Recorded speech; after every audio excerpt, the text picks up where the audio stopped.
प्यारे साथियों नमस्कार। कैसे हैं आप सभी लोग। उम्मीद करता हूं बहुत अच्छे होंगे, शानदार होंगे और बहुत अच्छी तरीके से आप सभी प्यारे साथियों की पढ़ाई चल रही होगी। सभी प्यारे साथियों को very very very good afternoon, बहुत सारा प्यार। तो जल्दी से सभी प्यारे दोस्त क्लास में जुड़ जाएंगे। सभी प्यारे साथियों को बहुत सारा प्यार और बताएंगे कैसी चल रही है आप सभी प्यारे साथियों की पढ़ाई। मेरे प्यारे दोस्त, आज की क्लास में आप एक टॉपिक देख रहे होंगे, कथन एवं पूर्व धारणा। कथन एवं पूर्व धारणा, ये क्या टॉपिक होता है, पूर्व धारणा का अर्थ क्या होता है और ये रेलवे के लिहाज से कितना इंपॉर्टेंट है। तो मैं आपसे एक बता देता हूं कि रेलवे में बहुत अच्छा खासा वेटेज इन टॉपिकों का रहने वाला है। मतलब रेलवे का चाहे आप किसी भी एग्जाम को उठा लीजिए, चाहे ग्रुप डी हो, चाहे इसके अलावा मैं आप लोगों से कहूं कि एनटीपीसी है, चाहे रेलवे का अन्य कोई एग्जाम है, इनकी अहम भूमिका प्रत्येक एग्जाम में होती है। जैसे इनमें कुछ टॉपिक शामिल होते हैं। कथन पूर्व धारणा आप देख ही रहे हैं, बोर्ड पे लिखा हुआ। कथन कार्यवाही होता है, कथन निष्कर्ष होता है, कथन तर्क होता है। तो इस तरीके से ये कुछ चीजें होती हैं जो मेरे प्यारे दोस्त एग्जाम में हमसे पूछी जाती है। अब यहां पर मुद्दा ये उठता है कि यहां क्वेश्चन कैसे दिया जाता है, क्वेश्चन को कैसे सॉल्व किया जाता है। जरा ध्यान से सुनना। मैं अगर आप लोगों से ये कह दूं कि आप सभी प्यारे साथी अपने घर से मतलब मैं आपसे कहूं अपने गांव से, जो आपका गांव है, अपने गांव से अपने पड़ोसी गांव में जाने के लिए, जल्दी जाने के लिए जहाज से जाइए। मैं एक कथन बोलता हूं, जरा गौर से सुनना मैं क्वेश्चन को क्या बोल रहा हूं।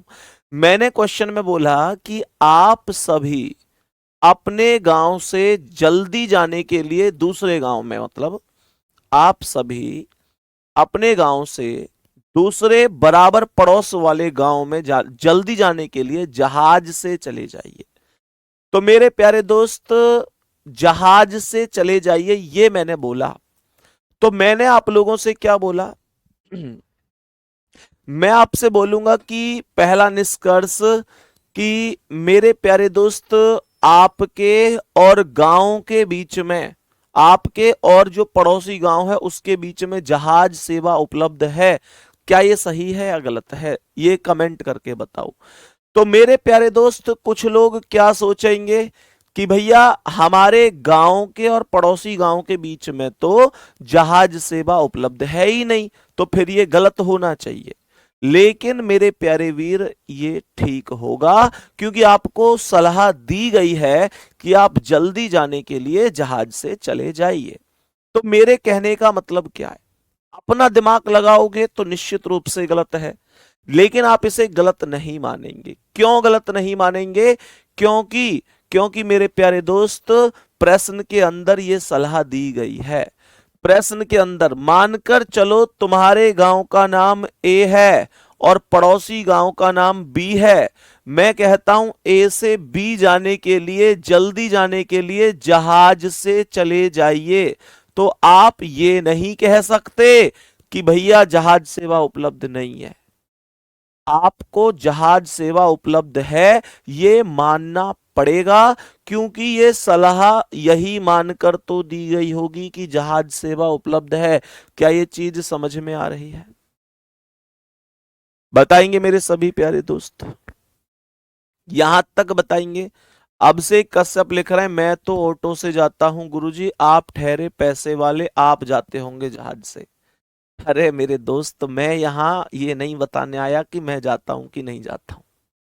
रही बात मेरी भी, भैया मैं आज तक जहाज में कभी झूठे को भी नहीं बैठा है। मतलब यार तुम लोग मतलब इन चीजों को ऐसे क्यों जोड़ने लग जाते हो कि तुम पैसे वाले ठहरे, ये ठहरे। भैया हम सब मध्यम वर्गीय परिवार से ही हैं। ऐसा नहीं है कि हमारे पास कोई अपार धन है। अगर कुछ अपार है तो तुम लोगों का प्यार है, तुम लोगों का विश्वास है, तुम लोग जो एक भाई मानते हो, बस केवल वो चीज मिली हुई है। बात समझ में आ रही है ना? मैं भाई मतलब ऐसी बात कर दी यार, मैं आज तक नहीं बैठा जहाज में, मतलब झूठे को छू के भी नहीं देखा। तो जैसे तुमने उड़ते हुए देखे ना आसमान में, ऐसे ही देखे मैंने भी। बात समझ में आ रही है? मतलब कुछ भी यार ऐसे नहीं होना चाहिए मेरे दोस्त, तुम अपने भाई हो और हमेशा रहोगे। सभी प्यारे दोस्त बताएंगे, सभी प्यारे दोस्त बताएंगे, क्या कोई दिक्कत है तो आपको ये चीज समझनी। सही है? फिर हम एक एक स्टेप करके सीधे सवालों पर आएंगे। और मेरे प्यारे दोस्त, मैं यहाँ पर आपसे बस शुरू में इतना ही बता रहा हूँ कि आपको कभी भी अपने हिसाब से, मतलब अपने, ये नहीं है कि क्वेश्चन को भी समझते चलना है कि हाँ भाई क्वेश्चन क्या है। बात समझ में आ रही है? तो सभी मेरे प्यारे दोस्त बताएंगे क्या यहां तक एकदम समझ में आया है? मेरे सभी प्यारे दोस्त बताएंगे क्या यहां तक सभी प्यारे साथियों को समझ में आया?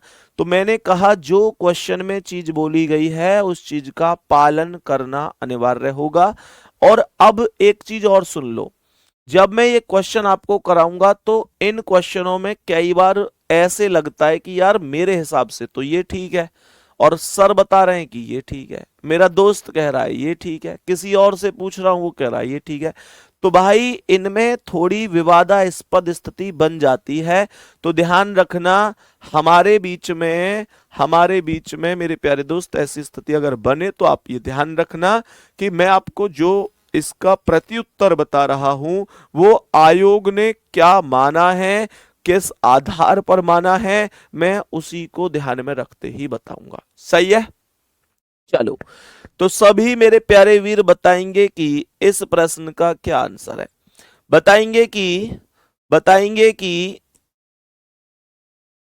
इस प्रश्न का करेक्ट जवाब क्या होगा। ध्यान से सुनेंगे, सबसे पहले क्वेश्चन को बढ़िया तरीके से पढ़ेंगे, सबसे पहले क्वेश्चन को बढ़िया तरीके से पढ़ेंगे कि क्वेश्चन क्या कह रहा है। ध्यान से समझेंगे। शशिकांत लिख रहे हैं सर मुझे आपके हाथों सम्मान समारोह में मिठाई खानी है। बिल्कुल मेरे दोस्त, बहुत बढ़िया, जरूर बताएंगे। बोलेंगे कि इस प्रश्न का करेक्ट जवाब क्या है। सवाल लिख रहा है, एक विज्ञापन में कहा जाता है, कोई विज्ञापन है, विज्ञापन मतलब जो एडवर्टाइजमेंट होते हैं, है ना, होते हैं ना कि 2 के साथ 3 फ्री, 4 के साथ 1 फ्री, है ना, 50% ऑफ कर दिया भाई साहब। बस में आपने देखा होगा कि आप लोगों का फायदा कंपनी का नुकसान, आया भाई साहब, आया भाई साहब, आया बहन जी, है ना। इस तरीके से मतलब बड़े बड़े प्रचार भी, अखबारों के भी विज्ञापन हो सकते हैं, टीवी के ऐड हो सकते हैं, बड़े बड़े बैनर मार्केट में लगे हो सकते हैं, वो सारी चीजें। तो एक विज्ञापन में कहा जाता है कि घरों को सजाने के लिए XYZ पेंट इस्तेमाल किया जाना चाहिए। यहां पर किसी पेंट का नाम तो एग्जामिनर लिख नहीं सकता। अब ऐसे थोड़े ही ना लिखेगा कि भैया किसी पेंट का नाम, जो पुताई करने के काम होता है, जिससे घर को हम पुताई करते हैं, तो उसमें किसी पेंट का नाम नहीं लिख सकता। इस वजह से उसने XYZ नाम ही बोला है। तो इसका मतलब क्या है, विज्ञापन हमेशा ध्यान रखना इस उद्देश्य से ही किए जाते हैं कि लोग उन विज्ञापनों के प्रति आकर्षित हो जाएं। सही है? तो मैं सबसे पहले पर आता हूं। अच्छा एक बात बताओ, जैसे मानकर चलो तुम मार्केट में जा रहे हो, तुमने एक बोर्ड देखा जिस पर लिखा हुआ है अपने घरों को सजाने के लिए XYZ पेंट का इस्तेमाल कीजिए। तो मेरे प्यारे दोस्त पहला क्या कह रहा है, कह रहा है लोग अपने घरों को सजाना चाहते हैं। ये कह रहा है कि जो लोग हैं वो अपने घरों को सजाना चाहते हैं। भाई ये तो एकदम ठीक है, लोग सजाना चाहते हैं तभी तो विज्ञापन हो रहा है, तभी तो उसने दुकान खोली होगी, और ये तो वास्तविकता भी है, लोग सजाना चाहते हैं। और विज्ञापन भी कोई भी व्यक्ति इसीलिए ही तो कर रहा है कि लोग अपने घरों को सजाना चाह रहे हैं। तो इसका अर्थ तो ये हुआ बड़ा सीधा सा कि पहला जो निष्कर्ष है वो एकदम करेक्ट है। और दूसरा लिखा हुआ है कि केवल XYZ पेंट ही घरों को सजावटी बना सकते हैं। मेरे दोस्त ये गलत है। और ये गलत क्यों है उस चीज को सुन लो। इसे गलत कौन बनाता है? इसे केवल एक शब्द है जो गलत बना रहा है, वो शब्द है केवल। क्या बोला मेरे वीर मैंने? वो शब्द है केवल। केवल शब्द का प्रयोग इस निष्कर्ष को गलत कर रहा है। अगर मैं केवल हटा दूं और ये बोलूं कि एक्स वाई जेड पेंट, और यहां से ही हटा दूं, है ना, तो मैं बोलूं अगर एक्स वाई जेड पेंट से घरों को सजावटी बना सकते हैं तो फिर सही हो जाता। लेकिन केवल का मतलब क्या यार? केवल का मतलब तो ये हुआ ना मेरे दोस्त कि बाकी जितनी भी क्वालिटी हैं, बाकी जितने भी टाइप के पेंट हैं, इसका मतलब बाकी सबको तो आपने नेग्लेक्ट कर दिया। इसका मतलब तो केवल यही वीआईपी है, यही सजाएगा। इसका मतलब बाकी सब तो बेकार कर दिया आपने। ऐसा नहीं होता मेरे भाई। तो इसका मतलब क्या है? इसका अर्थ होगा कि केवल पहला ही सही है। मेरे प्यारे दोस्त ध्यान से समझो, फिर से सुनो मैं क्या बता रहा हूं। मैंने कहा ये जो कह रहा है ना केवल एक्स वाई जेड, इसका मतलब हुआ कि बाकी सब तो उसने बिल्कुल बेकार मान लिए। उसने कहा है केवल एक्स वाई जेड पेंट ही सजाता है, तो ऐसा तो नहीं होता दोस्त। तो केवल पहला ही सही होगा। एक बार थम्स अप करेंगे दोस्त, क्या ये चीज हमें समझ में आ रही है? बोलेंगे मेरे सभी प्यारे दोस्त, बताएंगे क्या हमें इतना सा मुद्दा समझ में आया है? केवल धारणा फर्स्ट निहित होगी, ऑप्शन डी करेक्ट आंसर होगा। कोई दिक्कत किसी भी व्यक्ति को यहां तक नहीं होनी चाहिए। मैं उम्मीद करता हूं कि बहुत बढ़िया तरीके से आप इतना कॉन्सेप्ट समझ गए होंगे, कोई दिक्कत नहीं है। आगे बढ़ेंगे और बताएंगे इस प्रश्न का क्या आंसर है। ध्यान से सुनेंगे, प्रश्न को बढ़िया तरीके से पढ़ेंगे। हर एक क्वेश्चन के बाद आप लोगों को सोचने समझने की शक्ति बढ़ेगी कि हाँ भाई मैं कैसे क्वेश्चन का आंसर कर सकता हूं। जरा ध्यान से सुनेंगे, जरा ध्यान से सुनेंगे और बताएंगे क्या आंसर। बच्चे ये क्वेश्चन आए हुए हैं, देखो ये एनटीपीसी में आया हुआ है, तारीख भी लिखी हुई है, शिफ्ट भी लिखी हुई है, ये भी एनटीपीसी में आया हुआ है। ठीक है, पढ़ो क्या कह रहा है। प्रश्न कहता है कि बच्चे को 5 साल या इससे अधिक उम्र का पूरा होने पर स्कूल में डालना चाहिए। मेरे प्यारे दोस्तों, छोटे बच्चे जो होते हैं ना, उसने एक सलाह दी है, मतलब किसी व्यक्ति ने सलाह ही तो है भाई, ये करना चाहिए वो करना चाहिए, ये एक सलाह ही तो है। सलाह क्या दी गई है कि या तो बच्चा 5 साल का हो जाए या 5 साल से अधिक का हो जाए, तो बच्चों को स्कूल में शिक्षा प्राप्ति के लिए भेजना चाहिए, स्कूल में डालना चाहिए।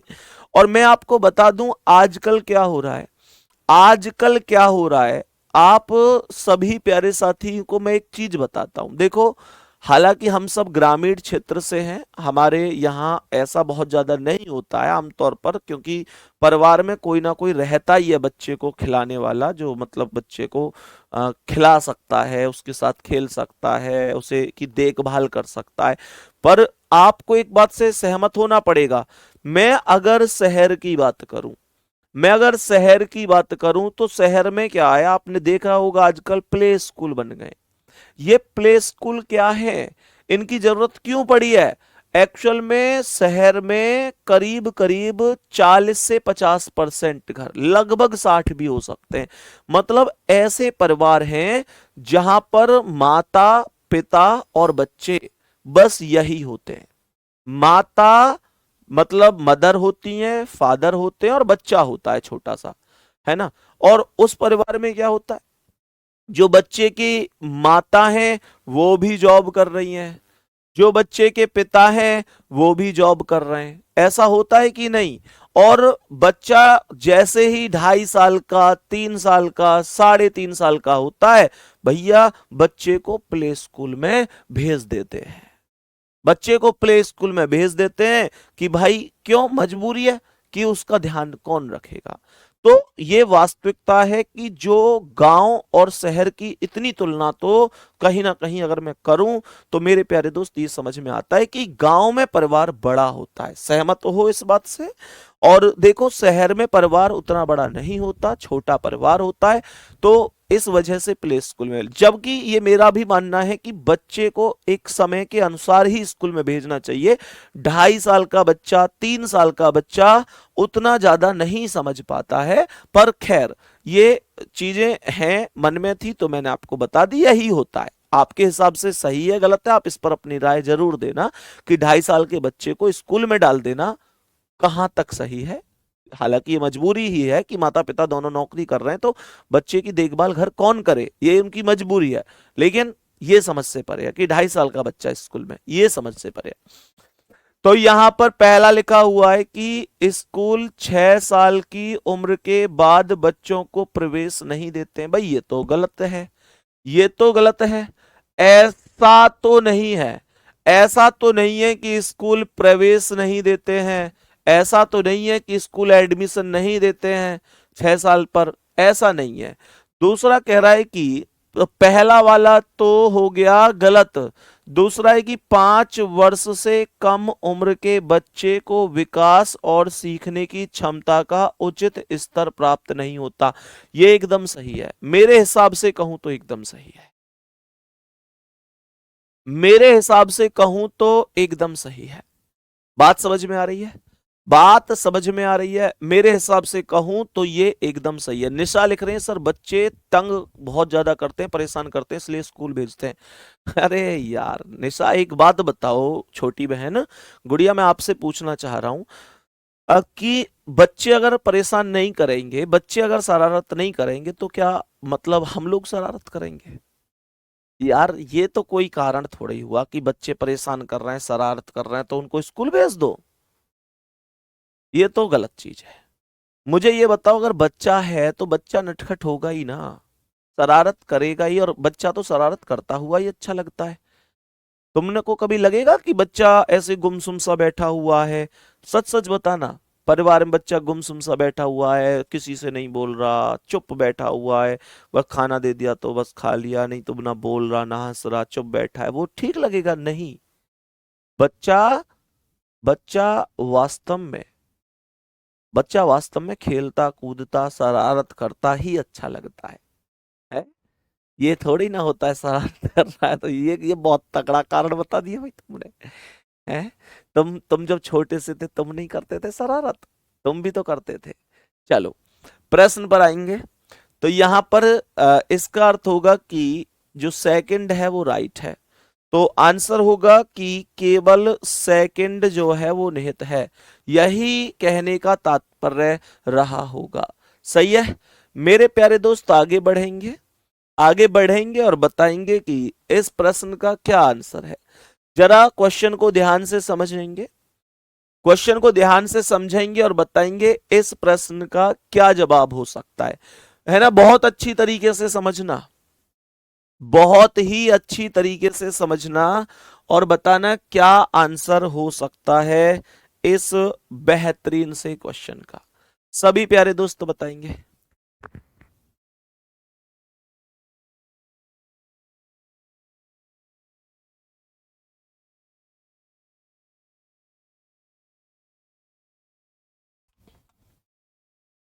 बोलो भाई, सवाल क्या लिख रहा है बताएंगे? प्रश्न में ध्यान से पढ़ते हुए कथन में लिख रहा है, सर्दियों के दौरान रात के समय आसमान बहुत साफ रहता है। ध्यान से सुनना, यह कह रहा है कि जो सर्दियों का मौसम होता है उनके दौरान रात के समय जो मौसम होता है वो बहुत ही साफ रहता है। तो बताओ भाई क्या आंसर हो सकता है? निष्कर्ष को पढ़ेंगे ध्यान से, जल्दी से बताएंगे, जल्दी से बताएंगे। तो पहला लिख रहा है कि सर्दी के महीनों में सूर्य जल्दी अस्त होता है। अब ध्यान से सुनना, आप लोग इस क्वेश्चन में बहुत बड़ी गलती कर रहे हो। जो मैं कमेंट देख पा रहा हूं। सबने आंसर कमेंट भर दिया है कि फर्स्ट भी सही है और सेकंड भी सही है। सबने ये कमेंट भर दिया है। मैं आपसे ये पूछना चाह रहा हूं कि सर्दी के महीनों में सूर्य जल्दी अस्त होता है, क्या ये सही बात है? आप लोग कहेंगे हाँ ये सही बात है। चलो मैं भी इस पर मोहर लगा देता हूं कि वास्तव में सर्दियों के समय में ये वास्तविकता है कि सूर्य जल्दी अस्त होता है, कोई दिक्कत नहीं। 5 बजे 6 बजे रात हो जाती है, दिन छिप जाता है, हम भी जानते हैं, तुम भी जानते हैं। लेकिन मुद्दा ये है कि मुझे आप ये बताओ कि सूर्य के जल्दी अस्त होने की वजह से आसमान साफ रहता है क्या? मैं ये पूछना चाह रहा हूं। आपने आपने जब पहली वाली पूर्व धारणा को पढ़ा तो आपने ये सोचा ही नहीं कि मैं इसे क्यों पढ़ रहा हूं। बस आपने देखा कि हाँ यार बात सही है, सूर्य जल्दी अस्त हो जाता है। लेकिन मैंने भी कह दिया कि सूर्य जल्दी अस्त होता है सर्दियों में। लेकिन मैं ये जानना चाहता हूं, सूर्य जल्दी अस्त होता है वो ठीक है, पर मेरा क्वेश्चन आपसे बस इतना सा है। मैं आपसे ये जानना चाह रहा हूं कि इस जल्दी अस्त होने का इससे क्या संबंध है कि आसमान बहुत साफ है? सूरज जल्दी अस्त होगा तो आसमान साफ हो जाएगा, इस बात की क्या गारंटी है? तो इसलिए तो ये सही नहीं है। हाँ ये धारणा सही है, लेकिन क्वेश्चन के हिसाब से इसका लेना देना क्या है? क्या ये वजह, ध्यान से सुनना, क्या ये वजह इसकी वजह से है? क्या इसका होना इसकी वजह से है? भैया इसका तो इससे कोई लेना देना ही नहीं है। मानोगे कि नहीं? तो पहला वाला सही नहीं है। बताओ भाई मेरे प्यारे वीर, पहला सही नहीं है।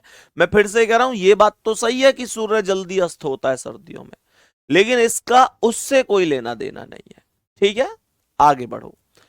कह रहा है सर्दी के मौसम में ये कह रहा है सर्दी के मौसम में वर्षा भी हो सकती है। मेरे प्यारे दोस्त, वर्षा हो सकती है, लेकिन उससे आसमान बहुत साफ रहेगा।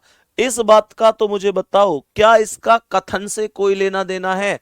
मतलब आप 100 बातों की एक बात ये सुनो कि कथन में कोई और ही मुद्दा चल रहा है और धारणा एकदम अलग लेवल की दी जा रही है, उससे उसका कोई लेना देना ही नहीं है। सही है, चलो। तो मेरे प्यारे दोस्त इसका अर्थ क्या है? इसका अर्थ क्या होगा? केवल और केवल सेकंड सही होगा। मेरे सभी प्यारे दोस्त जल्दी से बोलेंगे, क्या यहां तक ओके है? मतलब इसका जवाब क्या होगा?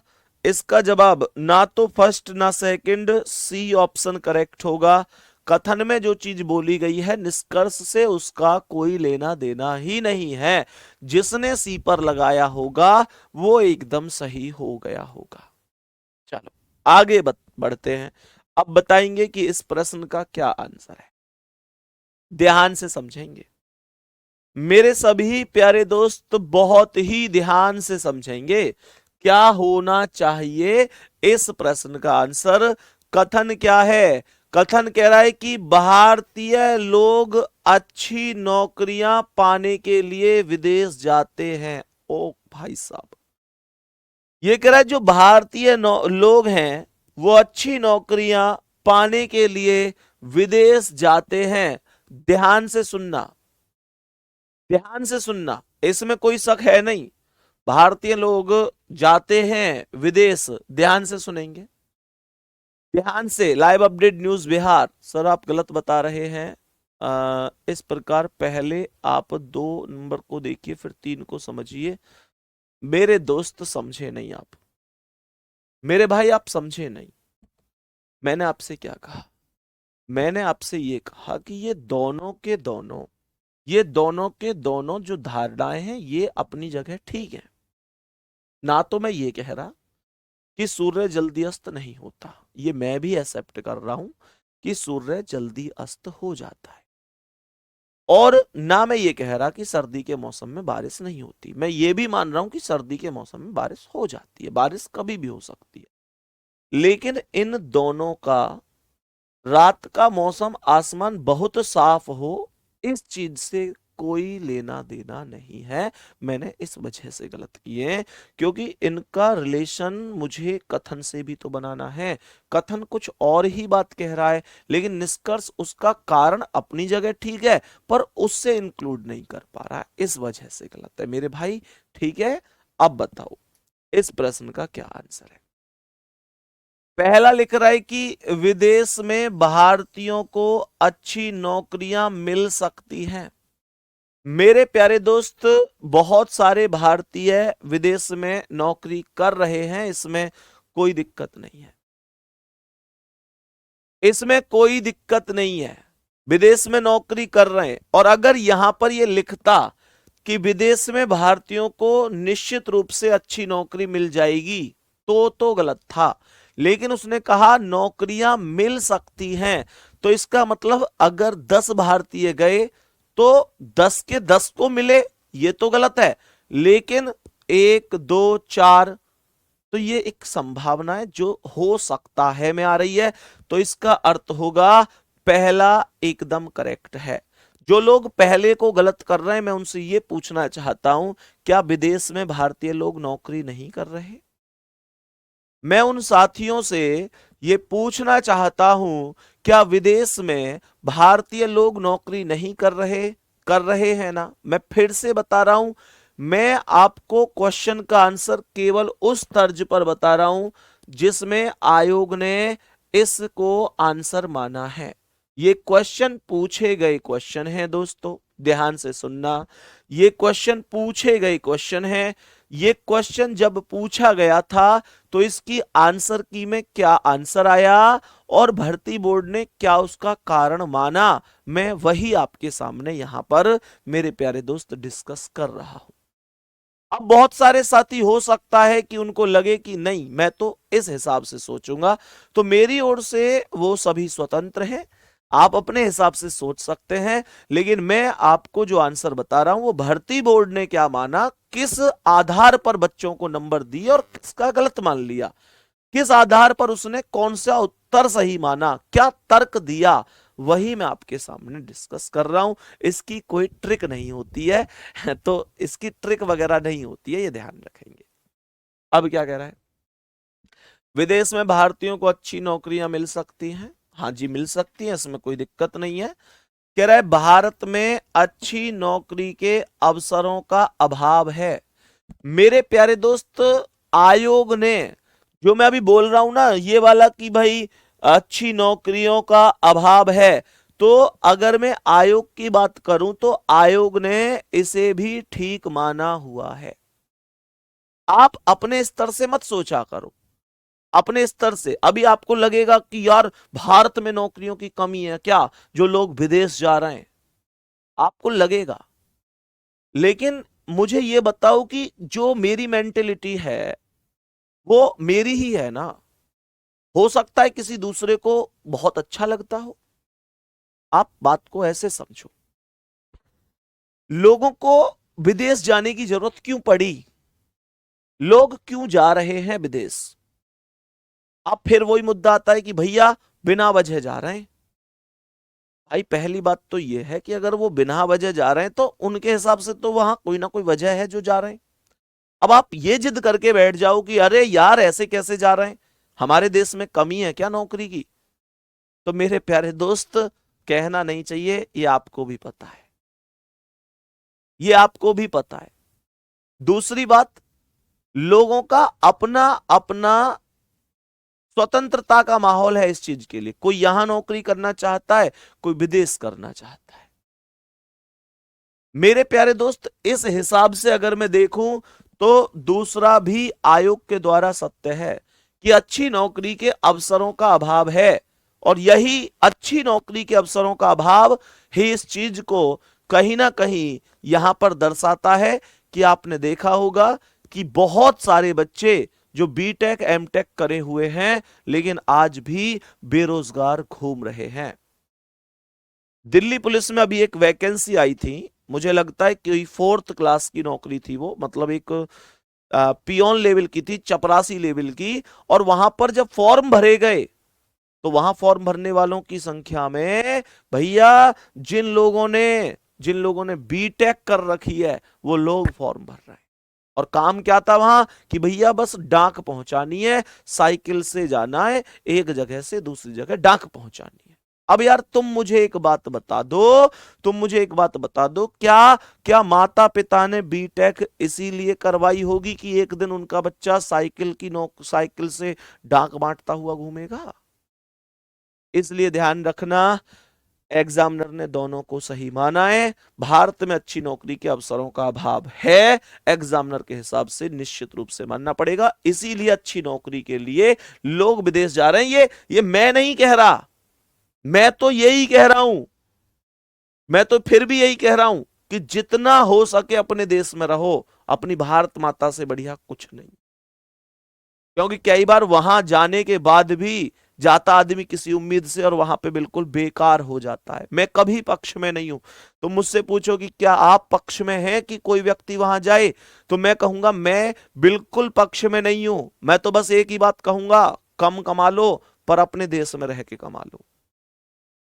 लेकिन मेरे कहने से क्या हो रहा है, यहां पर तो क्वेश्चन वाले ने क्या कहा है उस आधार पर मुझे आंसर देना है ना, उस आधार पर आंसर देना। और उसने खुद बोला है कि भारतीय लोग अच्छी नौकरियां पाने के लिए विदेश जाते हैं, उसने कथन में बोला है, तो मैं तो कथन के आधार पे ही चलूंगा ना। बात यह है। चलो आगे बढ़ जाते हैं अब। तो मेरे प्यारे दोस्त, यहां पर जवाब होगा, यहां पर जवाब होगा कि भाई दोनों के दोनों सही हैं। धारणा फर्स्ट और सेकंड दोनों ही निहित हैं, एकदम करेक्ट जवाब हो जाएगा। आगे बढ़ेंगे और बताएंगे कि इस प्रश्न का क्या आंसर है। भाई टाइम लगता है इन क्वेश्चनों में, डिस्कशन में, है ना, टाइम लगता ही है इनमें। क्या कह रहा है ध्यान से सुनेंगे। पहला देखो, एग्जामिनर ने क्या बोला है, आने वाले वर्षों में क्या भारत एक आतंकवाद मुक्त देश बन सकता है? ये कह रहा है जो आने वाले वर्ष हैं, मतलब जो आने वाला समय है, क्या भारत एक आतंकवाद मुक्त देश बन सकता है, ये पूछा गया है। तो ये कहेगा कि भारत ने शून्य सहिष्णुता, जो जीरो टॉलरेंस है, नीति घोषणा कर दी है। तो निश्चित रूप से ये एकदम सही है कि हाँ भाई, हम इन चीज को, मतलब आतंकवाद को शून्य करेंगे, वो घोषणा की जा चुकी है।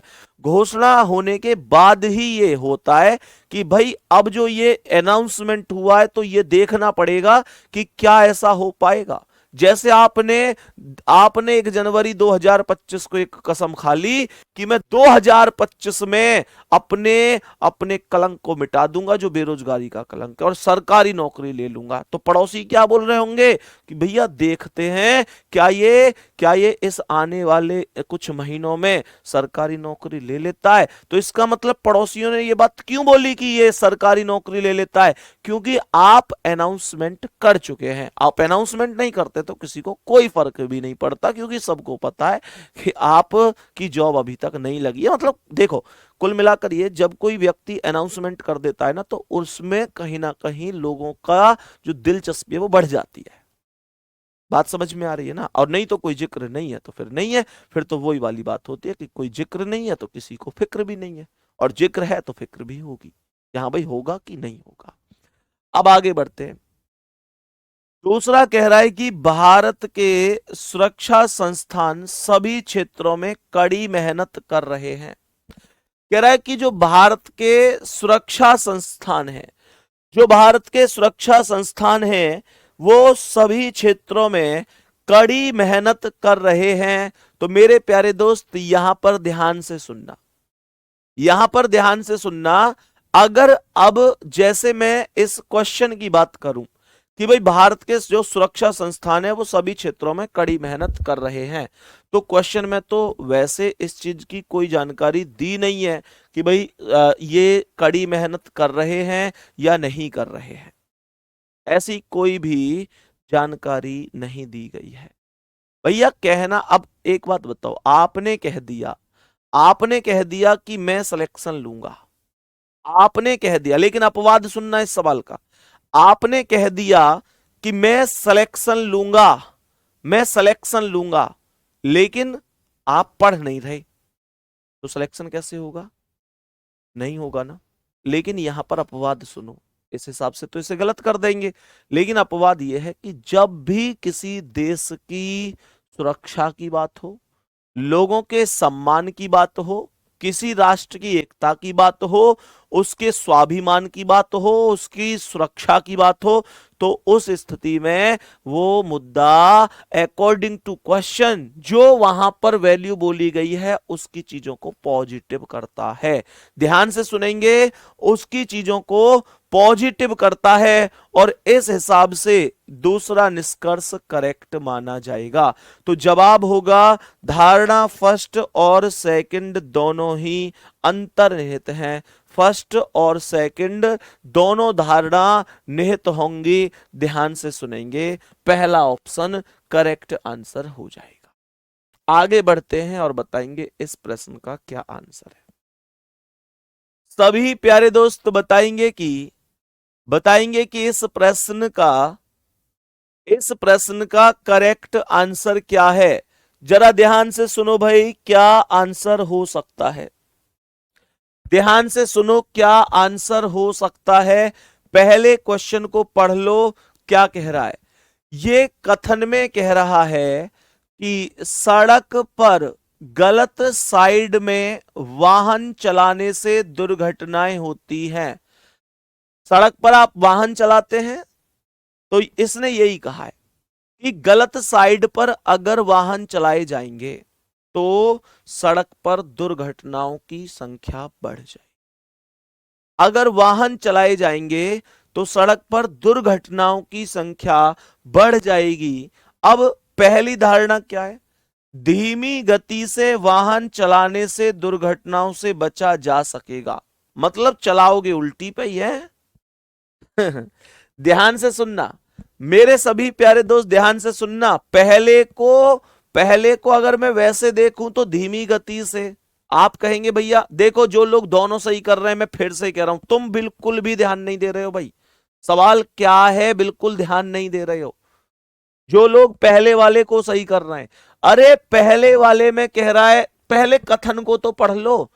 तुमने ये कहा कि भाई धीमी गति से वाहन चलाने से दुर्घटनाओं से बचा जा सकता है। मैं भी एग्री करता हूं इस बात से कि धीमा चलना चाहिए, बचा जा सकता है। लेकिन इसका ऊपर वाले मामले से भी तो कॉम्बिनेशन बनाओ। ऊपर बोला कि गलत साइड पर चलने से दुर्घटनाएं बढ़ती हैं और यहां पर कह रहा है धीमी गति से नहीं बढ़ती हैं। तो मेरे भाई मतलब उल्टा चलना जरूरी है। फिर धीमी गति से अगर तुम रॉन्ग साइड चल रहे हो तो भी एक्सीडेंट होगा कि नहीं होगा? भले ही धीमी गति से चल रहे हो, लेकिन जो सामने से आ रहा है वो तो स्पीड से आ रहा है ना। क्यों आ रहा है? वो अपनी साइड में चल रहा है और तुम भले ही धीरे चल रहे हो। लेकिन मेरे प्यारे दोस्त तुम गड़बड़ क्या कर रहे हो, तुम रॉन्ग साइड जा रहे हो। रॉन्ग साइड नहीं जाना है, सही है। तो मेरे प्यारे दोस्त पहला वाला इसलिए गलत हो जाएगा। दूसरा कह रहा है कि यातायात नियमों का पालन करने से सड़कें दुर्घटना मुक्त रहेंगी।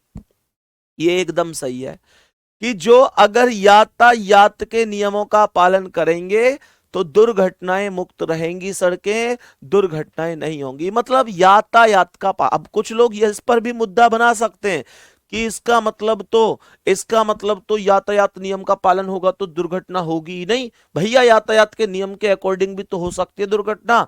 भैया हो सकती है, ठीक है, लेकिन मुझे ये बताओ क्या मैं इसे गलत कर दूं? क्या मैं ये कह दूं ना ये बात ठीक ना है, दुर्घटना मुक्त नहीं होंगी, फिर भी खूब सारे एक्सीडेंट होंगे, तो इसे तो गलत नहीं कर सकता ना।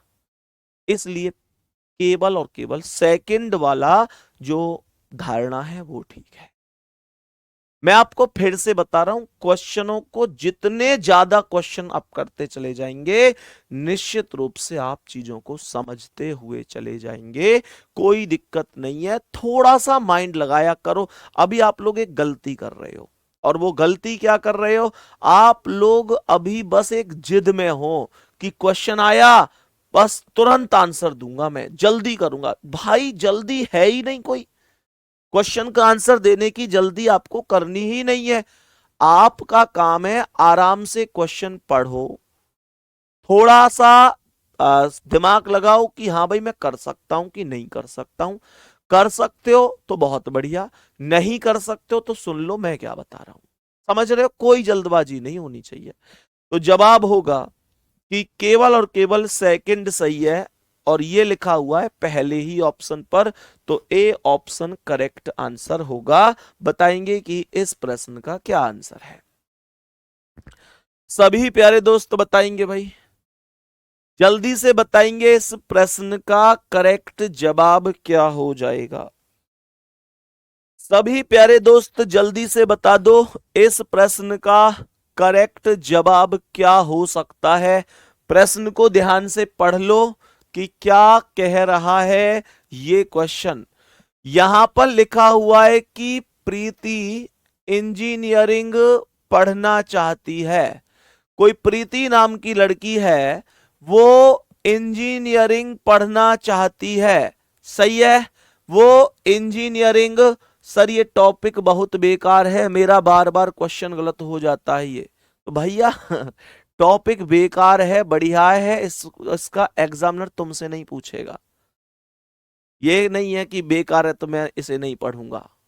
भैया पढ़ना पड़ेगा, पढ़ना पड़ेगा, नहीं तो एग्जामिनर के लिए तो तुम नहीं करोगे, कोई और करेगा। समझ रहे हो। तो ये चीज का कोई सॉल्यूशन ही नहीं है कि ये बेकार है ये अच्छा है। सिलेबस में जो चीज है वो आपको पढ़नी पड़ेगी, नौकरी तुम्हें लेनी है तो क्या अच्छा है क्या बेकार है उस चीज से बाहर निकलना पड़ेगा, पढ़ना पड़ेगा। प्रीति इंजीनियरिंग पढ़ना चाहती है, लेकिन उसके पिता उसे कॉलेज में मेडिकल स्ट्रीम पढ़ाने के लिए जोर दे रहे हैं। तो मेरे प्यारे दोस्त इस क्वेश्चन को थोड़ा सा अपने से रिलेट कीजिए। कई बार ऐसा होता है ना हमारे भी परिवार में कि हमारा सपना होता है कि हम इस चीज की तैयारी करें, लेकिन घर वाले कहते हैं क्या, घर वाले कहते हैं कि नहीं तुझे इस चीज की तैयारी। अरे होता है कि नहीं, जैसे आपने 12th पास की, आप घर वालों से कह रहे हैं मैं बीए करूंगा, और घर वाले क्या कह रहे हैं, नहीं तुझे बीएससी करनी पड़ेगी। अच्छा एक बात बताओ, घर वाले हमारा बुरा तो चाहते नहीं है। घर वाले भी अगर बीएससी की बोल रहे हैं तो उन्होंने बीएससी के बारे में कहीं ना कहीं कुछ सुना होगा, कुछ उन्होंने हो सकता है खुद कर रखा हो तो अपना अनुभव बता रहे हो, तो उन्होंने बीएससी के बारे में कुछ बढ़िया सुना होगा, इसीलिए तो कह रहे हैं। तो जरा गौर से सुनना। तो मामला यह है कि प्रीति इंजीनियरिंग पढ़ना चाहती है, पिताजी उसे मेडिकल कॉलेज लाइन में भेजना चाहते हैं। तो ध्यान से सुनना, यहां पर पहला क्या कह रहा है, प्रीति के पिता का मानना है कि प्रीति के भविष्य के लिहाज से मेडिकल स्ट्रीम बेहतर है। आप बीए करना चाह रहे हैं, आपके पापा कह रहे हैं बीएससी कर, तो बीएससी की क्यों कह रहे हैं वो, क्योंकि उनका मानना यह है कि बीएससी बेहतर है। ऐसे ही प्रीति के पिता का मानना है कि की जो है मेडिकल स्ट्रीम बेहतर है। बात यहां तक समझ में आ गई। दूसरा, प्रीति मेडिकल संबंधित विषयों का अध्ययन नहीं करना चाहती है। आप कह रहे हैं मैं बीए करना चाहता हूं, तो इसीलिए ही तो कह रहे हैं, घर वाले कह रहे हैं बीएससी कर, आप कह रहे हैं नहीं बीएससी नहीं बीए, तो इसीलिए ही तो कि बीएससी नहीं करना चाहते। ऐसे ही प्रीति जो है इंजीनियरिंग पढ़ना चाहती है और मेडिकल का अध्ययन नहीं करना चाहती। तो दूसरा भी सही है भाई, ये मेडिकल लाइन में अध्ययन नहीं करना चाहती इस वजह से ही तो यहां पर जवाब होगा धारणा फर्स्ट और सेकंड दोनों ही निहित हैं, दोनों ही करेक्ट हैं। सही है यहां तक, जल्दी से बोलेंगे यहां तक कोई दिक्कत तो नहीं है। सर रीजनिंग का कोई और फाउंडेशन बैच ले आइए। भैया रीजनिंग का एक फाउंडेशन बैच जो अभी मैंने पढ़ाया वो रिकॉर्डेड फॉर्म में उपलब्ध है, उसकी वैलिडिटी भी बढ़ा चुके हैं हम लोग। बात समझ में आ रही है। डेट ऑफ परचेज से आपके पास 2 साल तक बैच रहेगा। मेरे प्यारे दोस्त नया बैच अभी कोई नहीं ला रहे, कोई लाने की जरूरत भी नहीं है, क्योंकि बच्चा कहीं ना कहीं मेरे प्यारे दोस्त ऐसा बैच चाहता है कि भैया जिसमें टॉपिक पढ़ा दिए हों और मैं अपनी सहूलियत के हिसाब से जल्दी जल्दी अपनी सहूलियत के हिसाब से उन टॉपिकों को कंप्लीट कर लूं। तो इस वजह से ही हमने वो वैलिडिटी बढ़ाई है। तो जब आप पेड क्लासेस पर जाएंगे ऑल कोर्सेज में, तो आपको रीजनिंग फाउंडेशन बैच के नाम से रीजनिंग का स्पेशल बैच मेरा मिल जाएगा। मेरे प्यारे दोस्त, जिस दिन आप बैच खरीदेंगे उससे 2 साल की वैलिडिटी, जैसे उदाहरण के तौर पे आपने आज 11 फरवरी 2025 को बैच खरीदा, तो आपके पास 11 फरवरी 2027 तक वो बैच रहेगा। बात समझ में आ गई? तो अभी नया बैच कोई भी नहीं आएगा, और मेरे प्यारे दोस्त जो मतलब स्पेशल फाउंडेशन बैच होगा, तो आप उस बैच को ले सकते हैं। ठीक है, चलो नेक्स्ट क्वेश्चन पर आएंगे और बताएंगे कि इस प्रश्न का आंसर क्या है। अंकिता लिख रही है, सर बहुत क्वेश्चन हो गए, बस करिए अब। अच्छा, मतलब तुमको इंटरेस्ट नहीं आ रहा क्या इस टॉपिक में? भाई मेरे, मैं फिर से कह रहा हूं, ये टॉपिक इंपॉर्टेंट है। ये नहीं है कि इंटरेस्ट आ रहा है कि नहीं आ रहा है, टॉपिक तुमको पढ़ना ही पड़ेगा, जरूरी है, बहुत इंपॉर्टेंट है एग्जाम के हिसाब से।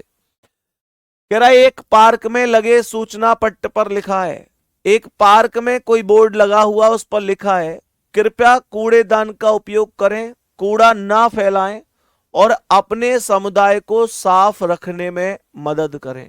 ध्यान से सुनना। पहला कह रहा है कि इधर उधर कूड़ा फेंकने से हमारे समुदाय में गंदगी होती है, एकदम सही है जी, इसीलिए तो बोला है। कह रहा है सभी लोगों द्वारा इस सूचना पर ध्यान दिए जाने की संभावना है। हाँ जी, ये भी सही है। हमेशा ध्यान रखना, कोई भी सूचना, कोई भी विज्ञापन या कोई भी जानकारी, कोई भी सलाह इसलिए ही दी जाती है कि सामने वाला उसे फॉलो करेगा।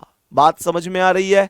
तो जो बोर्ड पर अगर कभी भी कोई भी सवाल तुम्हारे सामने ऐसा आए कि भैया बोर्ड पर कोई जानकारी लिखी हुई है या ये, तो मतलब वो इसीलिए है कि मेरे प्यारे दोस्त, इसीलिए होती है कि आप उसकी जानकारी, मेरे प्यारे दोस्त, उसकी जानकारी पढ़ें और उसे समझें। मतलब आप ऐसे समझें कि अगर कोई भी जानकारी दी गई है तो उस पर पालन हो, इसलिए ही दी जाती है।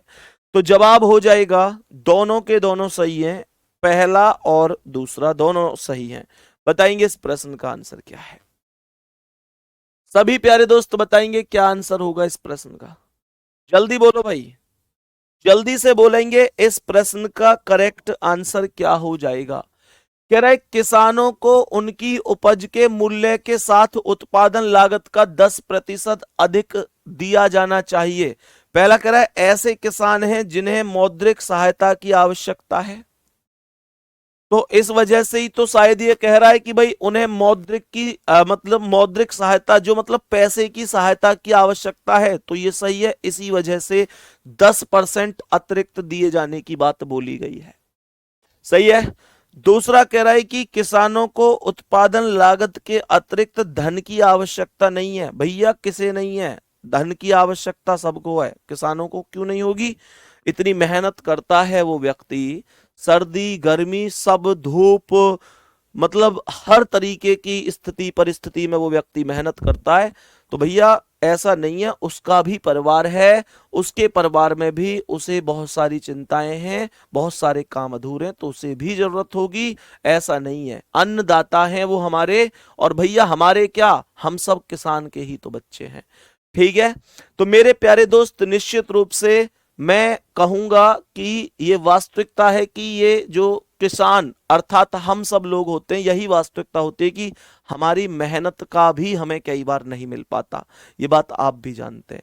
तो मेरे प्यारे दोस्त, इसका जवाब होगा कि केवल पहली धारणा निहित है। बताएंगे इसका आंसर क्या है? यह कह रहा है मुंबई से बंगलोर जल्दी पहुंचने के लिए हवाई जहाज से यात्रा करें। पहला कह रहा है बंगलोर और मुंबई हवाई जहाज से जुड़े हुए हैं। भैया जुड़े हुए हैं, इसीलिए तो सलाह दी गई है। बंगलोर से मुंबई जाने का कोई अन्य साधन नहीं है। भैया जल्दी जाने के लिए जहाज से जाओ, बाकी साधन तो और भी हो सकते हैं। तो केवल पहला ही सही होगा। सही है, बाकी मिलते हैं अगली क्लास में मेरे दोस्त। मेहनत करते रहिए बढ़िया तरीके से, और ऐसे ही ये क्वेश्चन हम और भी डिस्कस करेंगे। ठीक है, ऑल द बेस्ट सभी को, बहुत शानदार, धन्यवाद, नमस्कार।